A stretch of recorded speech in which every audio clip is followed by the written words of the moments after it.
नमस्कार जी सभी को। मेरे YouTube पे चैनल वेद ज्ञान में आपका स्वागत है।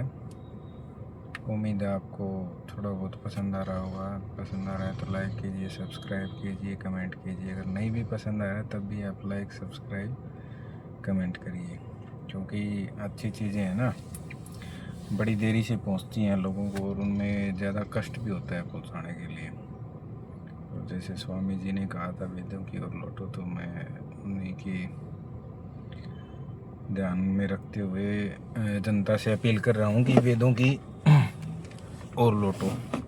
तो आज हम अथर्ववेद के दूसरे कांड के सूक्त 8 से शुरू करेंगे। इसमें देवता यक्षमा और कुष्ठ आदि के बारे में बताया हुआ है। इसमें तेजस्वी एवं बंधन से छुड़ाने वाले तारे उदित हों। उदित यानी कि निकलने के लिए बोल रहा है। वे तारे पुत्र पुत्र आदि के शरीर में होने वाले यक्षमा, कुष्ठ आदि रोगों एवं उन के फंदों से हमें छुड़ाएं जो हमारे शरीर के नीचे एवं ऊपर के भागों में हैं।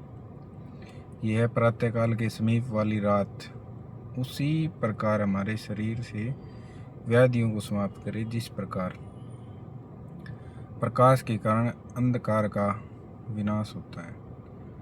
रोग की शांति करते हुए आदित्य देव आए, निश्चित औषधि भी रोग का विनाश करे।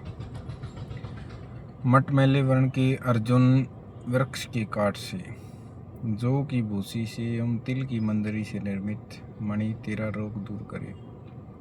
ये कोई औषधि है भाई, उसके बारे में बता रहा है। जो ये औषधि तुम्हारा प्रार्थना कर रहा है, औषधि तो है ही, मतलब उसके ऊपर भी प्रार्थना कर रहा है कि वो दूर करे।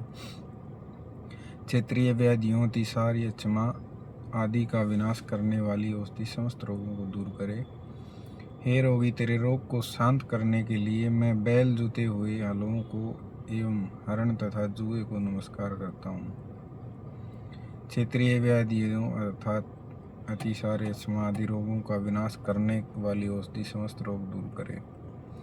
ऐसे सुने घरों को नमस्कार, जिनके द्वार एवं खिड़की रूपी नेत्र खुले हुए हैं। ऐसे गड्ढों के लिए नमस्कार, जिनकी मिट्टी निकाल दी गई है। सुने घर आदि रूप क्षेत्र के पति को नमस्कार। क्षेत्रीय व्याधियों, अतिसार, यक्षमा आदि रोगों का विनाश करने वाली औषधि सभी रोग दूर करे। सूक्त 8 है देवता वनस्पति। सूक्त 9 देवता वनस्पति। हे ढाक, गुलर आदि 10 वृक्षों से बनी हुई मणि। ये पेड़ होता है ढाक का, गुलर का। गुलर का तो मैंने देखा हुआ है, ढाक का भी शायद देखा है, लेकिन याद नहीं है। बोलते ना एक ढाक के 3 पात, शायद बेल पत्र वगैरह का हो सकता है, पता नहीं। ब्रह्मा राक्षस और राक्षसी से पकड़े हुए इस पुरुष को छुड़ाओ। उस ब्रह्मा राक्षसी ने इसे शरीर के जोड़ों में पकड़ा हुआ है। हे वनस्पति से निर्मित मणि, तू इसे जीवित प्राणियों के लोक में पहुंचा, अर्थात इसे पुनः जीवित कर। हे मणि, तेरे प्रभाव से यह पुरुष ग्रह से युक्त होकर इस लोक में आ गया है। इसने जीवित मनुष्यों के समूह को प्राप्त कर लिया है। यह पुत्रों का पिता बन गया तथा इसने मनुष्यों के मध्य अतिशय भाग्य पर पा लिया है। ब्रह्मा ग्रह से छूटा हुआ यह पुरुष पूर्व में अध्ययन किए गए वेद आदि शास्त्रों को स्मरण करे तथा जीवों के आवास स्थानों को जाने, क्योंकि ग्रह से ग्रहित इस पुरुष की चिकित्सा करने वाले 100 वैद्य हैं और 1000 जड़ी बूटियाँ हैं। हे मणिग्रह, विकार से रोगों को छुड़ाने से तेरे प्रभाव को इंद्र आदि देव जानते हैं। ब्राह्मण एवं वृक्ष भी तेरे इस प्रभाव को जानते हैं। हे रोगी, तुझ मूर्छित को चेतना प्राप्त होने की बात धरती पर सभी देव जानते हैं। विधान को जानने वाले जिस महर्षि ने इस मणि का बंधन किया है, वह ग्रह विकार को शांत करे। वही वेदों में सर्वोत्तम है। निर्मल ज्ञान वाले वे ही वेद तेरे लिए औषधियों का निर्माण करें। सूक्त 10 देवता द्यावा। हे व्याधि पीड़ित पुरुष, मैं तुझे 6 कोढ़ आदि रोग से रोग के कारण बने हुए पाप, देवता से, बांधवों के आक्रोश से उत्पन्न पाप से, गुरु देव आदि के द्रोह से एवं वरुण के पाप से छुटाता हूँ। द्यावा और पृथ्वी दोनों तेरे लिए कल्याणकारी हैं। हे रोगी पुरुष, जलों के सहित अग्नि तेरे लिए सुखकर हों, सभी जड़ी बूटियों के साथ सोमलता तेरे लिए सुखकारी हों। इसी प्रकार मैं तुझे 6 कोढ़ आदि से, रोग के कारण बने हुए पाप, देवता से, बांधवों के आक्रोश से उत्पन्न पाप से, गुरु देव आदि के द्रोह से एवं वरुण देव के पापों से छुटाता हूँ। मैं अपने मंत्र से तुझे पाप रहित बनाता हूँ। द्यावा और पृथ्वी दोनों तेरे लिए कल्याणकारी बने। हे रोगी पुरुष, धरती और आकाश के मध्य तेरे लिए पक्षियों को धारण करने वाली वायु सुखकारी हो। पूर्व, पश्चिम आदि चारों उत्तम दिशाएं तेरे लिए सुखकारी हों। इसी प्रकार मैं तुझे 6 कुष्ठ आदि से, रोग के कारण बने हुए पाप, देवता से, बांधवों के आक्रोश से उत्पन्न पाप से, गुरु देव आदि के द्रोह से एवं वरुण देव के पापों से छुटाता हूँ। मैं अपने मंत्र से तुझे पाप रहित बनाता हूँ। द्यावा और पृथ्वी दोनों तेरे लिए कल्याणकारी हों। हे रोगी पुरुष, ये दिव्य एवं वायु पत्नी, पूर्व आदि चारों दिशाएं एवं सबके प्रेरक सविता सभी प्रकार तुम्हें सुखी करें। इसी प्रकार मैं तुझे 6 कुष्ठ आदि से, रोग के कारण बने हुए पाप, देवता से, बांधवों के आक्रोश से उत्पन्न पाप से, गुरु देव आदि के द्रोह से तथा वरुण देव के पापों से छुटाता हूँ। मैं अपने मंत्र के द्वारा तुझे पाप रहित बनाता हूँ। द्यावा और पृथ्वी दोनों तेरे लिए कल्याणकारी हों। हे रोगी पुरुष, मैं तुझे पूर्व आदि दिशाओं के मध्य वृद्धावस्था तक निरोग रहकर जीवन बिताने योग्य बनाता हूँ। तेरा राजयक्षमा आदि रोग एवं पाप, देवता निर्मित रोग तुझसे दूर चले जाएं। इसी प्रकार मैं तुझे 6 कोढ़ आदि से, रोग के कारण बने हुए पाप, देवता से, बांधवों के आक्रोश से उत्पन्न पाप से, गुरु देव आदि के द्रोह से एवं वरुण देव के पापों से छुटाता हूँ। मैं अपने मंत्र से तुझे पाप रहित बनाता हूँ। द्यावा और पृथ्वी दोनों तेरे लिए कल्याणकारी हों।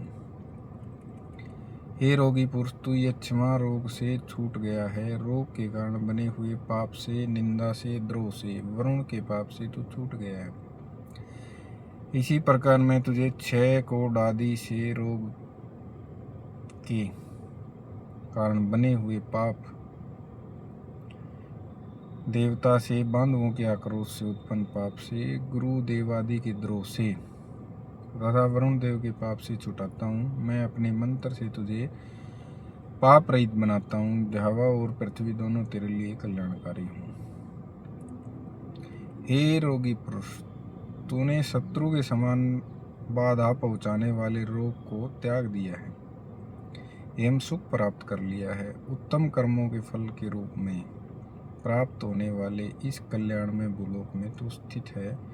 इसी प्रकार मैं तुझे 6 कोढ़ आदि से, रोग का कारण बने हुए पाप, देवता से, बांधवों के आक्रोश से उत्पन्न पाप से, देव गुरु आदि के द्रोह से एवं वरुण देव के पाप से छुटाता हूँ। मैं अपने मंत्र से तुझे पाप रहित बनाता हूँ। द्यावा और पृथ्वी दोनों तेरे लिए कल्याणकारी हों। हे रोगी पुरुष, सत्य बने हुए सूर्य अंधकार रूपी ग्रह से तुझे छुटाते हैं। इंद्र आदि देव तुझे पाप से मुक्त करते हैं। इसी प्रकार मैं तुझे 6 कोढ़ आदि से, रोग का कारण बने हुए पाप, देवता से, बांधवों के आक्रोश से उत्पन्न पाप से, गुरु देव आदि के द्रोह से, वरुण देव के पाप से छुटाता हूँ। मैं अपने मंत्र के द्वारा तुझे पाप रहित बनाता हूँ। द्यावा और पृथ्वी दोनों तेरे लिए कल्याणकारी हों। सूक्त 11 देवता मंत्रों में बताए गए हैं। अलग अलग देवता हैं इसमें, ठीक है। हे तिलक वृक्ष से निर्मित मणि, विनाश करने वाली कृत्या का तू निवारण करती है। तू युद्धों को नष्ट एवं वर्ज को असफल करने वाली है। तो हमसे अधिक शक्तिशाली शत्रु को मारने के लिए पकड़ तथा हमारे समान शक्तिशाली शत्रु को छोड़कर चली जा। हे मणि, तू तिलक वृक्ष से निर्मित है। तू कृत्या आदि को भगाने वाला रक्षा सूत्र है। तू दूसरों के द्वारा किए गए जादू टोनों का निवारण करने वाली है। तू मुझसे अधिक शक्तिशाली शत्रु को मारने के लिए पकड़ तथा मेरे समान शक्तिशाली शत्रु को छोड़कर आगे बढ़ जा। जो शत्रु हमसे और हमारे पुत्रों, बांधवों तथा पशुओं से द्वेष करता है एवं हम जिसके विनाश की इच्छा करते हैं, हे मणि, तुम इन दोनों प्रकार के शत्रु का विनाश करो। तुम मुझसे अधिक शक्तिशाली शत्रु को मारने के लिए पकड़ो तथा मेरे समान शक्ति वाले शत्रु को छोड़कर आगे बढ़ जाओ। हे मणि, तू हमारे शत्रुओं द्वारा किए गए जादू टोनों को जानने वाली तेजस्वी एवं हमारे शरीरों की रक्षा करने वाली है। तो हमसे अधिक शक्तिशाली शत्रु को मारने के लिए पकड़ और हमारे समान शक्ति वाले शत्रु को छोड़कर आगे चली जा। हे मणि, तू शत्रुओं को शोक में डुबोने वाली तेजस्विनी, संताप देने वाली एवं ज्योति की समान न छूने योग्य है। तू मुझसे अधिक शक्तिशाली शत्रु को मारने के लिए पकड़ ले और मेरे समान शक्ति वाले शत्रु को छोड़कर आगे बढ़ जा। सूक्त 12 देवता, द्यावा, पृथ्वी, अंतरिक्ष। द्यावा और पृथ्वी के मध्य विस्तृत अंतरिक्ष विद्यमान है। इन दोनों लोकों के अधिपति देव क्रमशः अग्नि, वायु और सूर्य हैं। ये अद्भुत एवं महापुरुषों द्वारा प्रशंसित विष्णु ब्रह्मांड में व्याप्त आकाश लोक एवं लोकाधिपति हैं। मुझ अभिचारकर्ता के दीक्षा नियमों के कारण संतप्त होने पर संतप्त हो। तात्पर्य यह है कि जिस प्रकार मैं अपने शत्रु के विनाश हेतु तत्पर हूँ, उसी प्रकार ये देव भी उसके हिंसक बने। हे देवो, मेरा यह वचन सुनो, तुम सब यज्ञ के योग्य हो। भारद्वाज मुनि मेरी अभिलाषा पूर्ति के लिए शास्त्र पाठ कर रहे हैं। जो शत्रु मेरे संसन मार्गी मन को कष्ट पहुंचाता है, वह मेरे द्वारा किए गए जादू टोने के पाप में बंध कर मृत्यु रूपी दुर्गति को प्राप्त हो।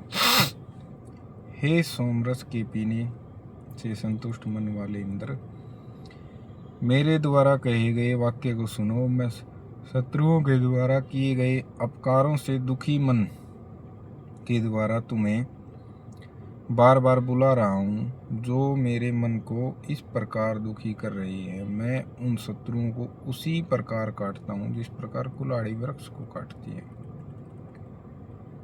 3 और 80 अर्थात 83 सब आगायन कर्ताओं के, 12 आदमियों के, 8 वसुओं के एवं दृढ़ सत्र का अनुष्ठान करने वाले अंगिरा गोत्रीय ऋषियों के सहयोग से हमारे पूर्वजों ने जो यज्ञ, कुआ एवं बाघ से संबंधित उत्तम कर्म किए हैं, वे शत्रुओं से हमारी रक्षा करें। हम अपकार करने वाले शत्रु को जादू टोने रूपी देवता के क्रोध के द्वारा अपने वश में करते हैं। हे द्यावा पृथ्वी, तुम शत्रु को जीतने में मेरे अनुकूल बनो। हे समस्त देव, तुम मेरे शत्रु को पकड़ने के लिए तैयार हो जाओ। हे सोमरस के पात्र अंगिरा गोत्रीय ऋषियों एवं पितरों, तुम ऐसा प्रयत्न करो कि मुझसे द्रोह करने वाले शत्रु मृत्यु को प्राप्त हों। हे मरुतो, जो शत्रु अपने आप को हमसे अधिक शक्तिशाली मानता है अथवा जो हमारे द्वारा किए जाने वाले मंत्र संबंधी कर्म की निंदा करता है, उसके लिए संतापकारी आयुध बाधक हो। मेरे कर्म से द्वेष करने वाले को जो संताप दे। हे शत्रु, तेरे 7 प्राणों अर्थात आँख, नाक, कान और मुंह के 7 छिद्रों को तथा तेरे कंठ की 8 धमनियों को मैं अपने मंत्र संबंधी अभिचार कर्म के द्वारा काटता हूँ। छिन्न अंगों वाला तू यमराज के घर जा। तेरे जलाने के लिए अग्नि दूत के समान आ गई है। इसके बाद तेरे शव को सजाया जाएगा।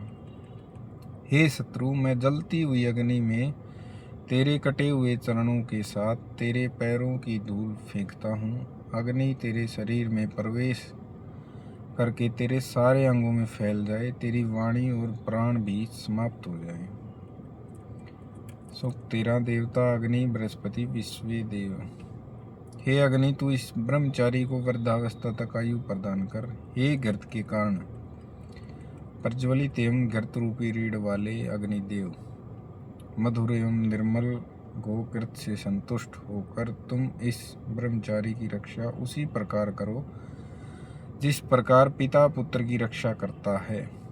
हे देवो, इस ब्रह्मचारी को वस्त्र पहनाओ एवं हमारे तेज से इसका पोषण करो।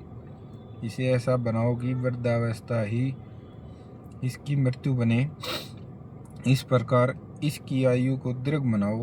बृहस्पति देव ने यह वस्त्र ब्राह्मणों के राजा सोम को पहनने के लिए दिया था। हे विद्यार्थी, तुमने यह वस्त्र क्षेम प्राप्त करने के हेतु धारण किया है। इसे धारण करके तुम हिंसा के भय से प्रजाओं की रक्षा करो। तुम अधिक समय तक पुत्र पुत्र आदि को व्याप्त करने वाले 100 वर्षों तक जीवित रहो एवं धन की पुष्टि धारण करो। हे ब्रह्मचारी, तू आ और अपने दाहिने पैर से पत्थर पर आक्रमण कर। तेरा शरीर पत्थर के समान दृढ़ हो। समस्त देव तेरी आयु 100 वर्ष की बनाए। हे ब्रह्मचारी, तुमने नवीन वस्त्र धारण किया है। हम तुम से पहले पहना हुआ वस्त्र ले रही हैं। सभी देव तुम्हारी रक्षा करें। शोभन वृद्धि से बढ़ते हुए भाई से बहुत से भाई तुम्हारे बाद जन्म ले। सुख 14 देवता अग्नि भूपति इंद्र। मैं साल वृक्ष से भी ऊंची निशाला नामक राक्षसी को नष्ट करता हूँ। वह भय उत्पन्न करने वाली, पराजित करने वाली, कठोर वचन बोलने वाली एवं मुझे खाने की इच्छुक है। चंड नामक पाप ग्रह की सभी सातिनों को मैं नष्ट करता हूँ जो मुझ पर क्रोध करने वाली हैं। हे मंगुंदी नामक की राक्षसी की पुत्रियों, मैं तुम्हें अपनी गौशाला से, जुए खेलने के स्थान से तथा धान्य रखने के घर से दूर भगाता हूँ। मैं तुम्हें अपने घरों से निकालकर विशेष प्रकार से नष्ट करता हूँ। यह जो अत्यधिक प्रसिद्ध पाताल लोक है, कल्याण में विघ्न करने वाली राक्षसियाँ वहाँ चली जाएं। पाप देवता निर्मित वहीं पाताल में नीचे चली जाएं। सभी राक्षसियाँ भी वहीं रहें। भूपति निर्जविंत्र चित, भूतों के स्वामी रुद्र एवं इंद्र, क्रोध करने वाली राक्षसियों को मेरे घर से निकालें। इंद्र, मेरे घर के नीचे के भाग में निवास करने वाली पिशाचियों को वज्र में दबा कर रखे। हे पिशाचियों, यदि तुम माता पिता के शरीर में आए हुए कोढ़, पागलपन, संग्रहणी आदि का कारण बनी हुई हो, अथवा तुम्हें मेरे शत्रुओं ने यहाँ भेजा है, यदि तुम चोर आदि के समीप से प्रकाश में आई हो, तो तुम सब यहाँ से भाग जाओ। इन पिशाचियों के निवास स्थान पर मैंने चारों ओर से इस प्रकार आक्रमण किया है, जिस प्रकार तेज दौड़ने वाला घोड़ा अपनी घुड़साल की ओर जाता है। ए पिशाचियों, मैंने तुम सबको संग्राम में जीत लिया है। इस कारण तुम सब निराश्रित होकर भाग जाओ। सूक्त 15 देवता प्राण। जिस प्रकार ध्रुव और पृथ्वी न किसी से भयभीत और आशंकित होते हैं और न नष्ट होते हैं, हे मेरे प्राणों, उसी प्रकार तुम भी शत्रु, ग्रह, रोग आदि से मत डरो। जिस प्रकार दिन और रात न किसी से भयभीत और आशंकित होते हैं तथा न नष्ट होते हैं, हे मेरे प्राणों, उसी प्रकार तुम भी शत्रु, ग्रह, रोग आदि से मत डरो। जिस प्रकार सूर्य और चंद्र न किसी से भयभीत होते हैं, न आशंकित होते हैं और न नष्ट होते हैं, हे मेरे प्राणों, इसी प्रकार तुम भी शत्रु, ग्रह, रोग आदि से मत डरो। जिस प्रकार ब्राह्मण और क्षत्रिय न किसी से भयभीत होते हैं, ठीक है, ये वेदों में भी लिखा हुआ है कि ब्राह्मण और क्षत्रिय भयभीत नहीं होने वाले, न आशंकित होते हैं और न नष्ट होते हैं। तो काफ़ी पुरानी चीज़ें हैं, एक नई चीज़ देखने को मिली है। हे मेरे प्राणों, उसी प्रकार तुम भी किसी से मत डरो। जिस प्रकार सत्य और असत्य न किसी से भयभीत होते हैं, न आशंकित होते हैं, न कभी नष्ट होते हैं, हे मेरे प्राणों, उसी प्रकार तुम भी मत डरो। जिस प्रकार वर्तमान का वस्तु समूह और भविष्य में उत्पन्न होने वाली वस्तुएं न किसी से भयभीत होती हैं, न आशंकित होती हैं और न कभी नष्ट होती हैं, हे मेरे प्राणों, उसी प्रकार तुम भी किसी से मत डरो। तो अभी आज के लिए इतना ही, इसके बाद आगे करेंगे। आज एक नई चीज़ हमें देखने को मिली है, जो बहादुर और ना आशंकित और ना नष्ट होने वाली चीज़ों में कितनी सारी चीज़ें हमें सूक्त 15 में सुनने को मिली, पढ़ने को मिली। तो उम्मीद है कि आपको मेरी चीज़ें पसंद आ रही होंगी। पसंद आ रही हैं या नहीं आ रही, आप अच्छी चीज़ों को मैं आगे बढ़ाने की कोशिश कर रहा हूँ, आप मेरा साथ दीजिए। वीडियो को शेयर कीजिए, लाइक कीजिए, सब्सक्राइब कीजिए, कमेंट कीजिए। अगर कुछ कमी आ रही है तो आप बताइए मेरे को कि ये कमी है, तो उसको पूरा करने की कोशिश करेंगे। नमस्कार जी।